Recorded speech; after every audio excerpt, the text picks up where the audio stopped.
বাচ্চার এক অভিনব অনুষ্ঠান আজকের ভাবনা। অনুষ্ঠানে উপস্থিত থাকবেন বিশিষ্ট আবৃত্তিকার তাপস নাগ। অংশগ্রহণের জন্য যোগাযোগ করুন স্ক্রিনে দেওয়া নাম্বারে। অনুষ্ঠানটি দেখুন প্রতিদিন সকাল 7:30। নমস্কার, আমি তাপস নাগ।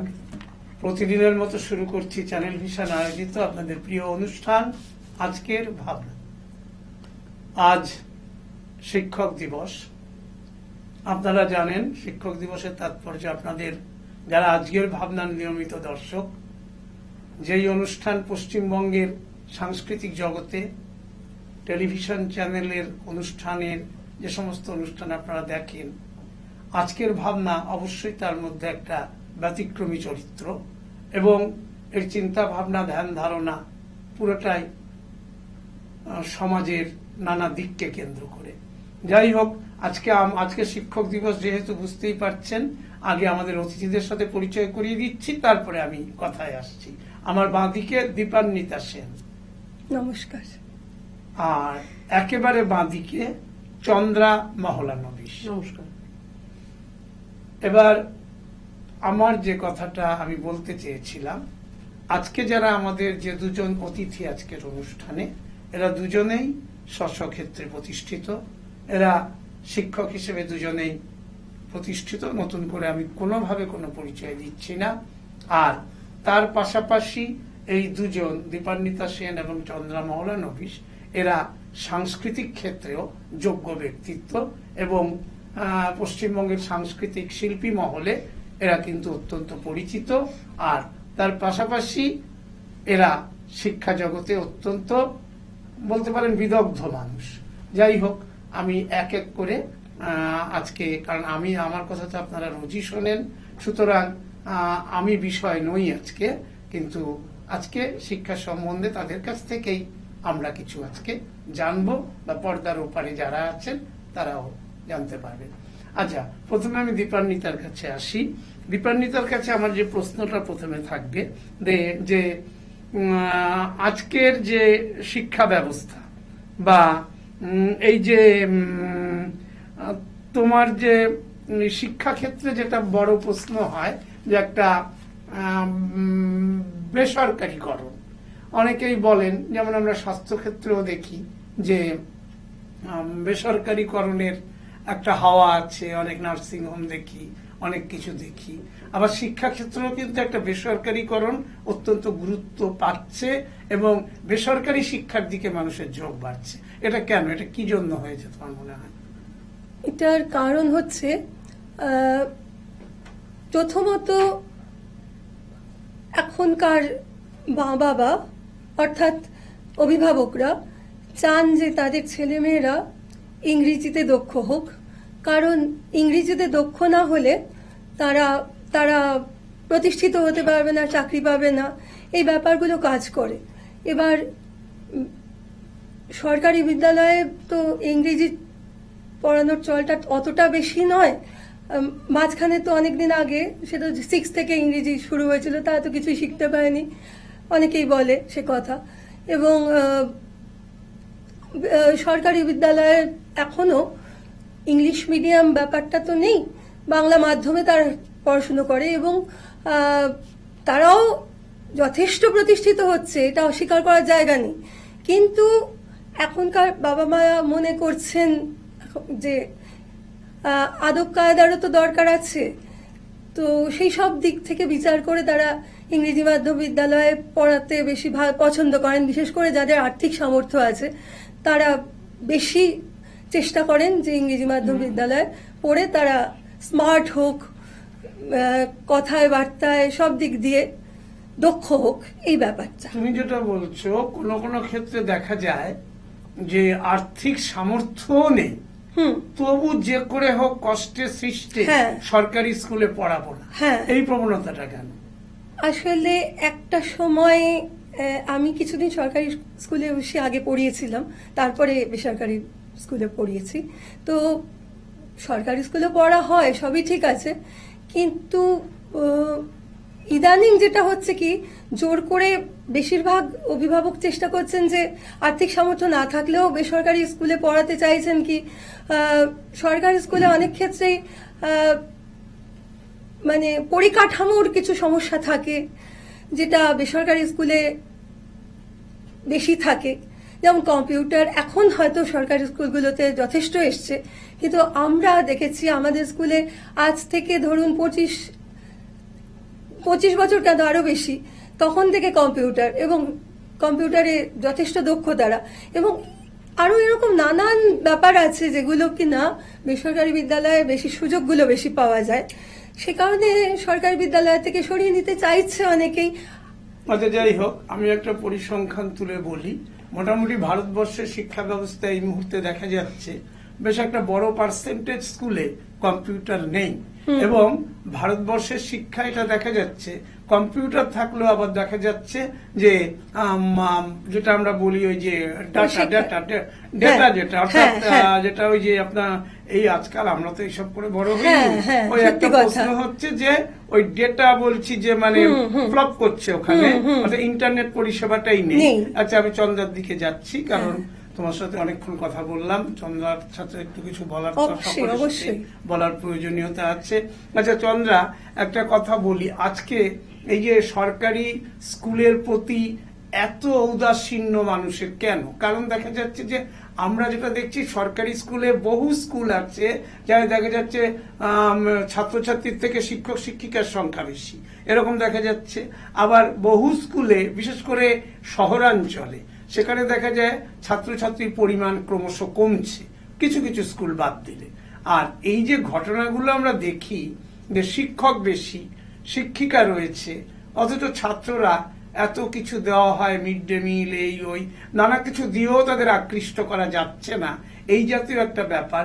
এটা কি বর্তমান এই যে সরকারি স্কুলে যে আমরা যেগুলো আজকাল দেখছি, এই যে শিক্ষাক্ষেত্রে দেখলাম যে শিক্ষকরা কেউ চাকরি করে, অর্থাৎ সরকারি চাকরি পেয়ে এতদিন ধরে চাকরি করার পরে তাদের চাকরি নেই, এটা একটা অভাবনীয় ঘটনা। মানে এইটা অন্তত আগে কখনো দেখা যায়নি যে চাকরি করার পরে চাকরি হতে দেখা যেতে পারে, আমি বলতে পারবো না, আমি আমার সীমিত বুদ্ধি নিয়ে তো কথা বলছি, আমরা কেউই সব জানতা নই। তো যাই হোক, চন্দ্রাকে এই প্রশ্নটার মধ্যেই যাচ্ছি যে সরকারি স্কুলে আজকে মানুষের এত অনীহা কেন? এটা দীপান্বিতা যেমন বললেন, হ্যাঁ, যে মানুষের একটা ইনক্লাইনেশন যে বেসরকারি স্কুলে যাব, কিন্তু মানুষের মানসিকতারও একটু সামঞ্জস্য আনতে হবে সিস্টেমের সাথে। সরকার স্বাধীনতার পরে মানে ছাত্র স্বার্থে বা ছাত্র উন্নতিকল্পে বোথ গভর্নমেন্ট, সে সেন্ট্রাল হোক বা আমাদের স্টেট গভর্নমেন্ট, অনেক অনেক প্রকল্প ইমপ্লিমেন্ট করছে, কিন্তু তার যে উপকারিতাটা, যে কোনো একটা প্রকল্প ইমপ্লিমেন্ট করার পর তার একটা করিগেন্ডাম, অ্যাডেন্ডাম মানে পরিমার্জন, সংশোধন, এই ব্যাপারগুলো থাকে। আমি আমার দীর্ঘ 3 দশকের শিক্ষকতার অভিজ্ঞতায় যে কষ্টটা ভেতরে অনুভব করি বা আমরা প্রত্যক্ষ করি, সেটা হচ্ছে প্রকল্পগুলোর যে ফিডব্যাক, সেগুলো আমার মনে হয় যারা পলিসি মেকার তাদের উচিত, আমরা যারা গ্রাউন্ড লেভেলে কাজ করছি, অর্থাৎ আমরা সরাসরি ছাত্রছাত্রীদের নিয়ে কাজ করছি, তাদের কিছু মতামতগুলো সিস্টেমেটাইজ নেওয়া উচিত। সেই অনুযায়ী সেটাকে সংশোধন করলে আমার মনে হয় অভিভাবকদের এই প্রবণতাটা হয়তো অনেকটা কমানো যাবে। যেমন ধরুন, মূলত স্কিম আর সো মেনি স্কিমস আর দেয়ার, কিন্তু ইনফ্রাস্ট্রাকচার, যেমন ধরুন মিড ডে মিলের কথা বলছি, সেখানে এটা একটা আমাদের খুব সেন্সিটিভ একটা জায়গায় এসে দাঁড়িয়েছে। তার মূল কথা হচ্ছে যে কুকড মিল পরিবেশন করতে হবে, ঠিক আছে। ধরুন শহরাঞ্চলে বা খোদ শহরে যে সমস্ত বিদ্যালয়গুলোতে যারা মোটামুটি সচ্ছল পরিবার থেকে বা মধ্যবিত্ত পরিবার থেকে আসছেন যে সমস্ত স্টুডেন্টরা, তাদের একটা প্রবণতা হচ্ছে ওই ডাল ভাত আর ওই যে সয়াবিনের তরকারি, ও ম্যাম আমরা খাবো না, বা ওদেরকে অনেক রকম মানে অনুশাসন করে টোরে আমরা হয়তো মানে ঠিক মতন যে রুম ঠিক করা হয়েছে অ্যাজ পার রুলস, সেখানে নিয়ে যাওয়া, বা নোডাল টিচার বা আদার্স টিচাররাও ওয়াকিবহাল থেকে তাদের ওই খাওয়াতে মানে মনোবৃত্তিটাকে তৈরি করছে।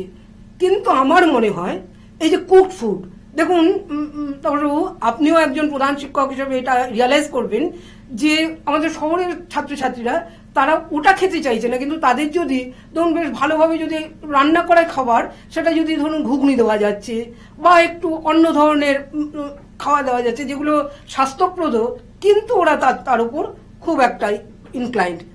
সেখানে মনে হয় এই যে এই পরিকল্পনাটার অনেক বাস্তবায়ন হয়। আরেকটা যেটা আমার খুব মনে হয় যে এটা নিয়েও আমাদের একটা সার্বিক আলোড়ন বা দাবি দাওয়া করা উচিত যে স্টুডেন্টরা ধরুন স্টুডেন্টরা ক্লাস 8 পর্যন্ত তার মানে তাদের খিদে পাচ্ছে, তাদের মিড ডে মিল দেওয়া হচ্ছে, কিন্তু সেই স্টুডেন্ট যখন 9-এ উঠে যাচ্ছে, 9, 10, 11, 12 তারা পাচ্ছে না। এটা যে কতটা মর্মান্তিক, কতটা প্যাথেটিক, তার মানে তখন আর তাদের খাওয়া খিদে লাগছে না, খিদে পাচ্ছে না। অর্থাৎ শিক্ষা চিন্তা ভাবনার মধ্যে একটা বৈষম্য রয়েছে, এটা পরিষ্কার বৈষম্যটা রয়েছে। এবং সত্যি কথা বলতে গেলে শিক্ষক শিক্ষিকাদের মতামত নিয়ে বা তাদেরকে গুরুত্ব দিয়ে যদি এই সমস্ত বিষয়গুলো বেশি করে ঠিক করা হয়, তাহলে বোধহয় এটা আরো বেশি ভালো হতে পারে। আচ্ছা, এবার আমার একটা কথা আছে, এটা আমি এই যেমন দেখা যাচ্ছে যে আমরা দেখেছি একটা সময় শিক্ষকেরা সঠিক সেই অর্থে তাদের মাইনে বলুন যেটা বলুন ছিল না, এবং তারা ধুতি পাঞ্জাবি পরে চলতো, হয়তো ছেঁড়া ধুতি পরে চলছে, কিন্তু তবুও শিক্ষকদের একটা সম্মান তখনও ছিল।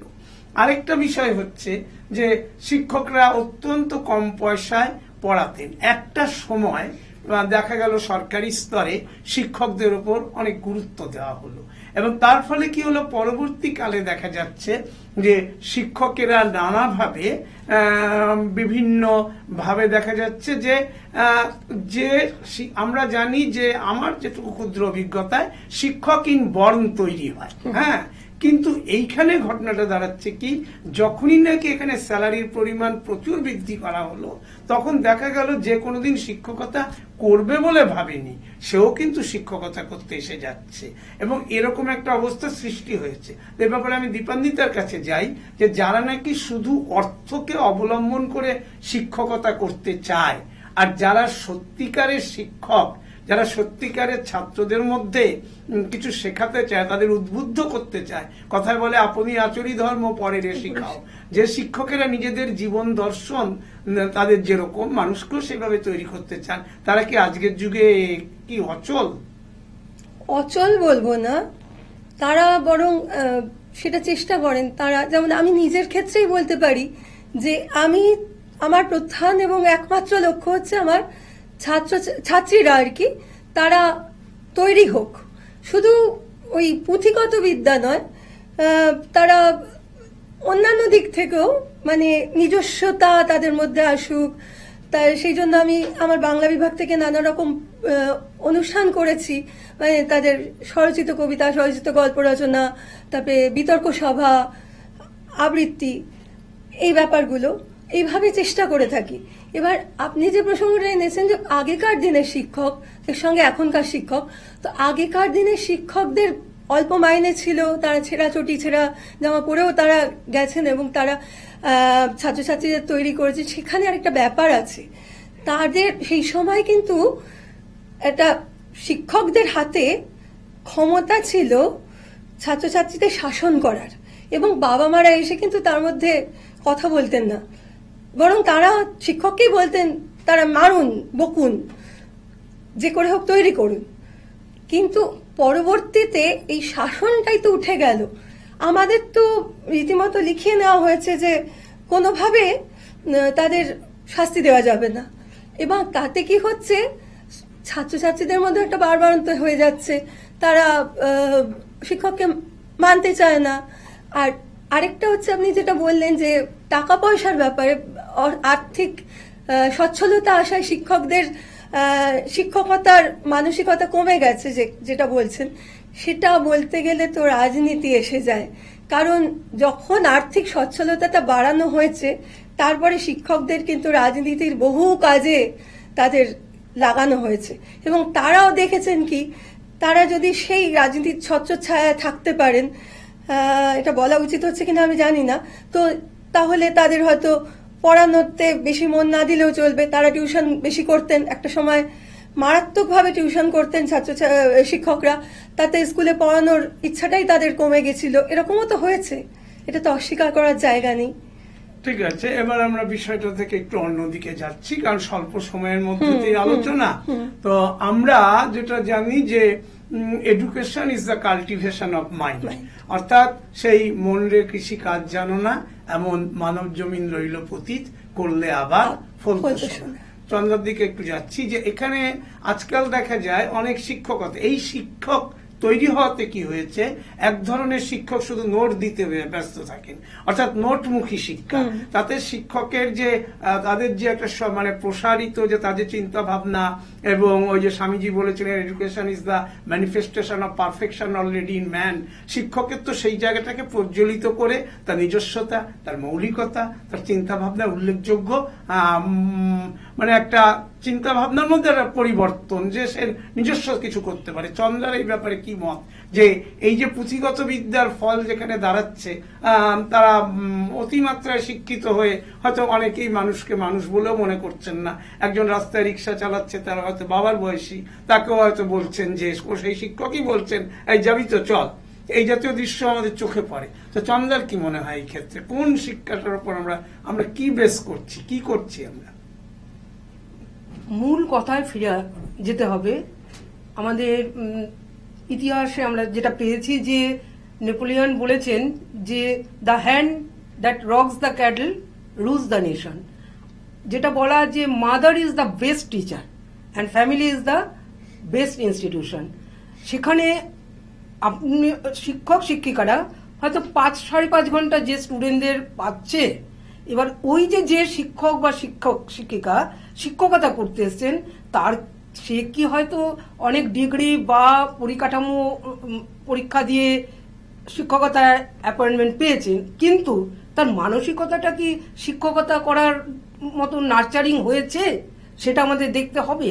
আপনি খুব সুন্দর কথা বলেছেন যে আলোচনা এসছে যে এটা সত্যি, আমরা যখন চাকরি জীবনের প্রথম দিকে তখন 15-20 তারিখ চলে যাচ্ছে, শিক্ষকরা কিন্তু হাপিত্তেশ করে বসে আছে যে কবে স্যালারিটা হবে, কিন্তু বিগত বেশ কিছু বছর এটা মানতেই হবে যে 1 তারিখে মাইনেটা পাচ্ছে, এটা তো ভাবতেই হবে।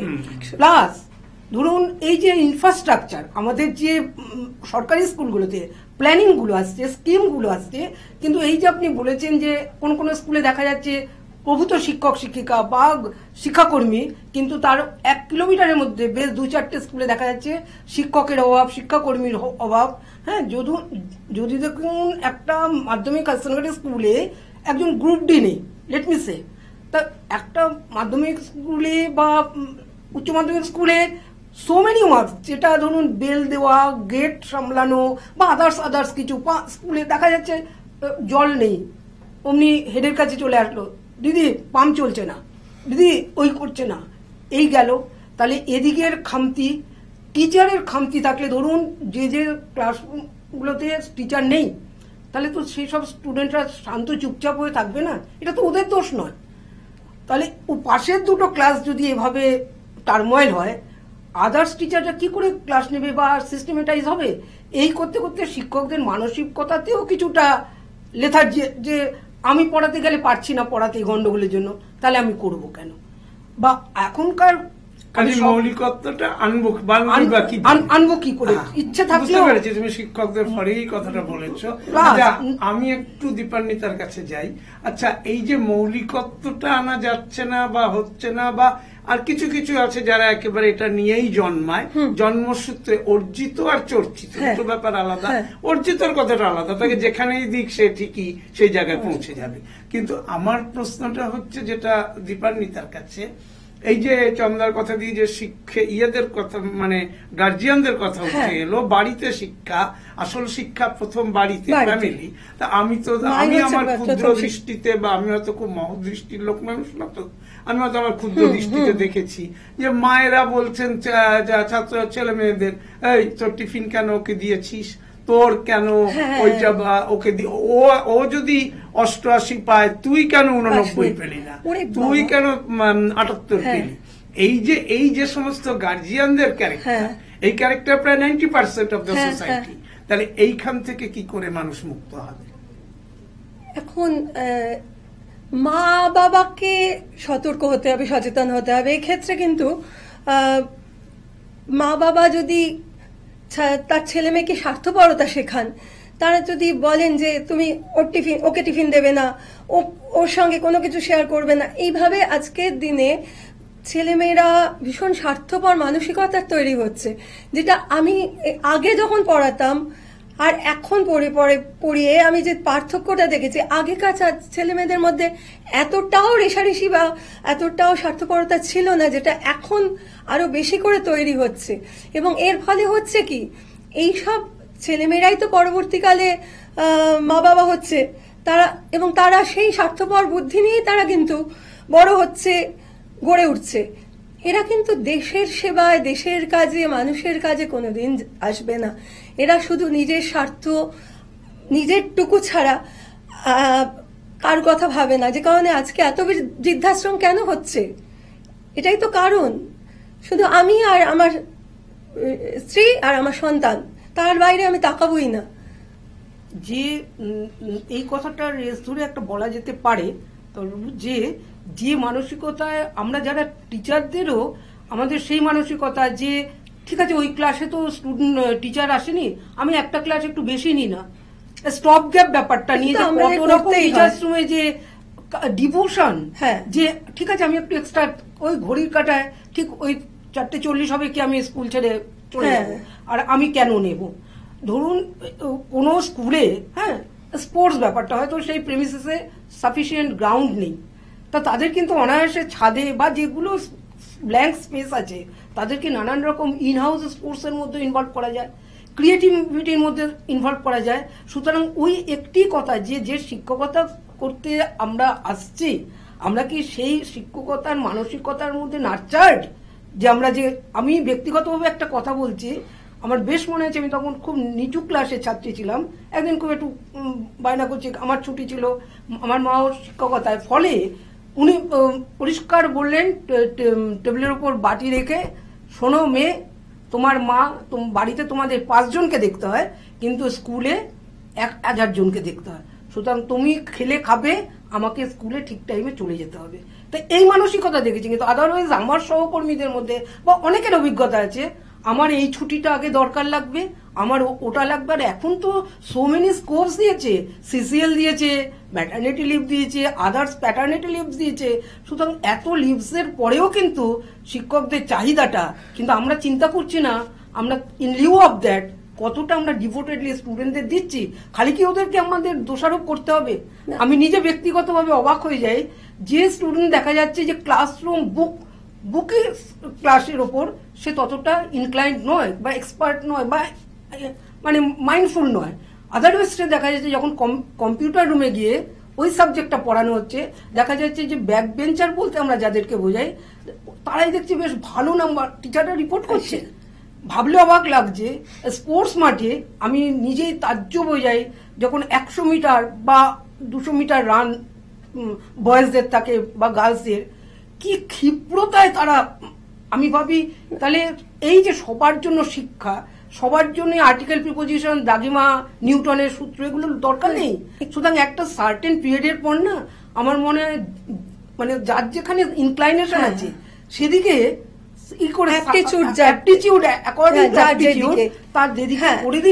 শিক্ষাটা অনেক কথা।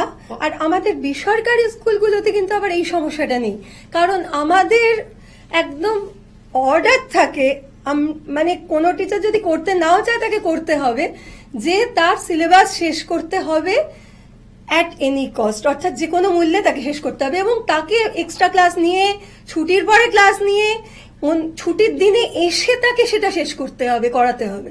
তাই আমাদের এই ব্যাপারগুলো কিন্তু আমাদের মধ্যে এই সমস্যাগুলো নেই। কিন্তু দেখা যাচ্ছে যে সরকারি স্কুলে যেহেতু অতিমাত্রায় শিক্ষকেরা পেয়ে থাকেন এবং পূর্বের যে সমস্ত চিন্তা ভাবনা আগে যেটা ছিল সমাজের যে নৈতিক যে অবক্ষয়, তো তার প্রভাবও তো সর্বক্ষেত্রেই পড়ে। তো সুতরাং কথা হচ্ছে যে যে ঘুমিয়ে আছেন শিশুর পিতা সব শিশুরই অন্তরে, এই শিশুইতে আগামী দিনের নাগরিক। তাহলে সমাজে যখন তারা দেখে নানা রকম ছাত্ররা বা ছেলে মেয়েরা যখন ছোট থেকে দেখছে যে সমাজে নানা রকম পরিবেশ দূষণ, যেটা আমি বলবো সামাজিক পরিবেশ দূষণ, বা মিডিয়াতে নানা রকমের দৃশ্য তারা দেখছে, আজকে আবার সোশ্যাল মিডিয়া হাতে এসে গেছে, এই যে এই সমস্ত চলছে এই যুগে, এইগুলো নিয়ে তোমরা দুজনেই বলতে পারো, কি বলো যেটা তোমাদের আসল কথা। আমাদের সময় সীমিত, আমরা এই আলোচনাটা আমি চাই এই প্রোগ্রামের মাধ্যমে যদি আমাদের উচ্চতর অ্যাডমিনিস্ট্রেশনের কাছে এই বার্তাটা পৌঁছয়। অ্যাজ এ টিচার আমার যেটা মনে হয়, যেমন ধরুন সবুজ সাথী যে সাইকেল দেওয়া প্রকল্পটা, এটার ক্ষেত্রে ধরুন এগুলো তো ক্লাস 9-এর দিচ্ছে ছাত্রছাত্রীদের ক্ষেত্রে, বিষয়তে দেখা যাচ্ছে যে হয়তো একই পরিবারে 3 জন ভাই বোন আসছে, দেখা যাচ্ছে তাহলে তারা 3 ভাই বোনই পেয়ে যাচ্ছে সাইকেল। সেখানে মানে এই চিন্তাটা যদি একটু অন্যভাবে ভাবা যেতে পারে যে একই পরিবারে তাহলে এক ভাই বোন একটা সাইকেলে 2 জন কিন্তু চলে আসতে পারে, তাহলে এটাকে যদি রিডিস্ট্রিবিউট বা রিথিঙ্কিং করা যায়, আমার মনে হয় এই প্রকল্পটা আরো ছাত্র উন্নতি কল্পে কাজে লাগবে। এই একটা রিকোয়েস্ট আমার থাকলো এই প্রোগ্রামের এখানে। মাধ্যমে উনি সোশ্যাল মিডিয়া অর্থাৎ সামাজিক যে ইয়েগুলো, মানে ফেসবুক বলুন, হোয়াটসঅ্যাপ বলুন, এগুলো এখন মানে মানে ছাত্রছাত্রীদের অঙ্গ হয়ে গেছে। কেন এই লকডাউনে এই যে অনলাইন পড়াশোনা, বিশেষ করে বেসরকারি আমাদের স্কুলগুলোতে, আমাদের কিন্তু মোবাইলের মাধ্যমে 6টা-7টা করে ক্লাস নিতে হয়েছে প্রত্যেক দিন। তো সেটা স্কুলে বসেও নিতে হয়েছে, বাড়িতেও। তো যার ফলে এখন ওদের হাতে মোবাইল এসে গেছে। কিন্তু আমাদের যে স্কুলগুলো, সেখানে কিন্তু 11-12 ছাড়া অন্যান্য ক্লাসে মোবাইল অ্যালাউ নয়।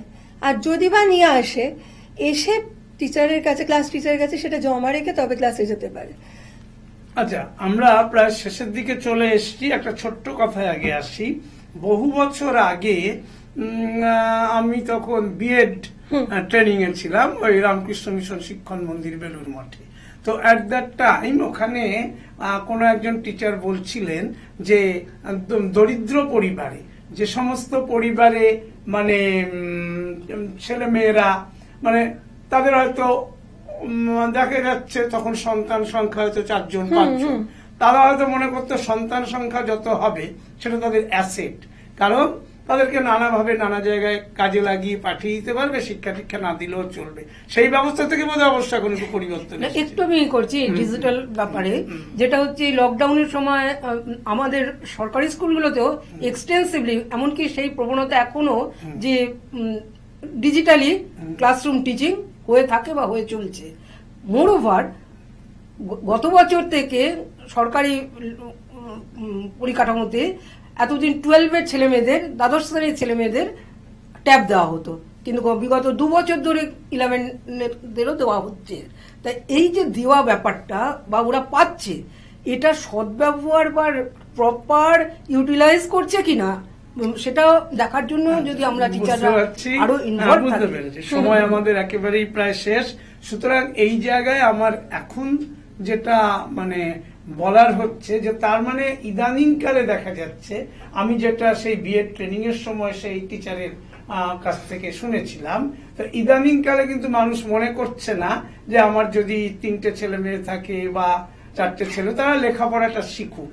কেন না, আর যাই হোক মিড ডে মিল পাচ্ছে, এই পাচ্ছে, নানাবিধ সুযোগ সুবিধা পাচ্ছে, ঠিক আছে। এখন কিন্তু কারো সন্তান সংখ্যা বেশি হলেও সেটাকে সেভাবে ধরা হচ্ছে না, ঠিক আছে, তারা শিক্ষার দিকে আসছে, আনার চেষ্টা চলছে।